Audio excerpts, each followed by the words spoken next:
আসসালামু আলাইকুম ওয়া রাহমাতুল্লাহ। সুস্বাগতম জানাচ্ছি মোহাম্মদ এগ্রো ফার্ম থেকে। আমি মোহাম্মদ ইসরাফিল। আজকে আমাদের আনসার এবং কোশ্চেন সেশন। কোশ্চেন করেছেন জনাব জাহিদ ভাই। জাহিদ ভাই লিখেছেন, ইসরাফিল ভাই, আমার বাজরিগার পাখিগুলো আলাদা আলাদা রেখেছি। এখন লাস্ট বাজার থেকে যে পেয়ারটা কিনেছি ওই পেয়ারটা আপনার জিমে আছে এবং কাশি দিতেছে। আমি খুবই টেনশনে আছি, আমার অন্য পাখিগুলো অসুস্থ হয়ে যায় কিনা।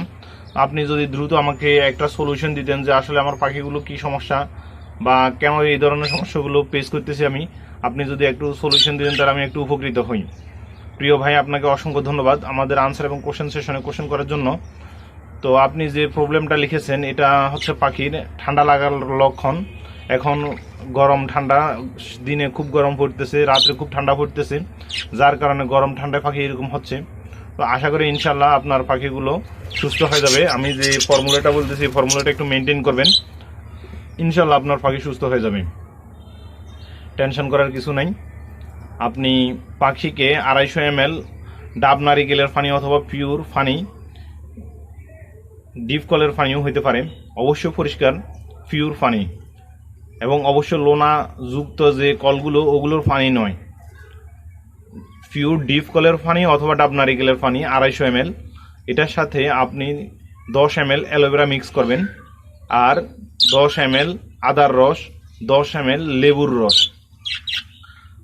আর 5 ml দিবেন পুদিনা পাতার রস, আর 5 ml দিবেন আপনি হালকা পরিমাণে যে মধুগুলো পাওয়া যায় বাজারে, অল্প দামি, অর্থাৎ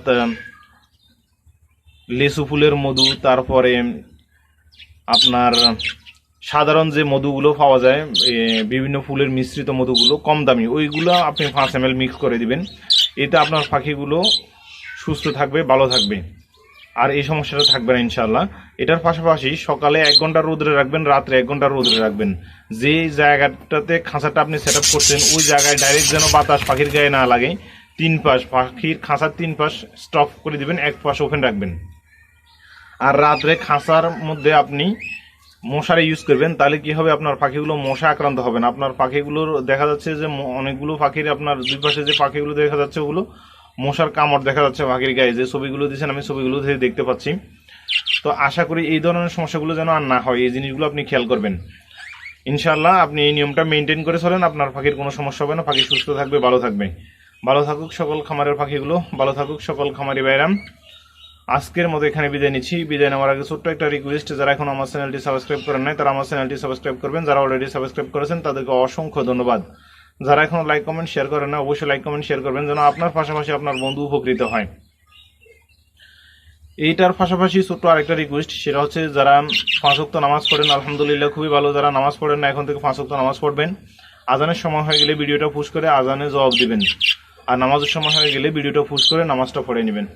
আজকের মতো এখানে বিদায় নিচ্ছি। আসসালামু আলাইকুম ওয়া রাহমাতুল্লাহি ওয়া বারাকাতুহু।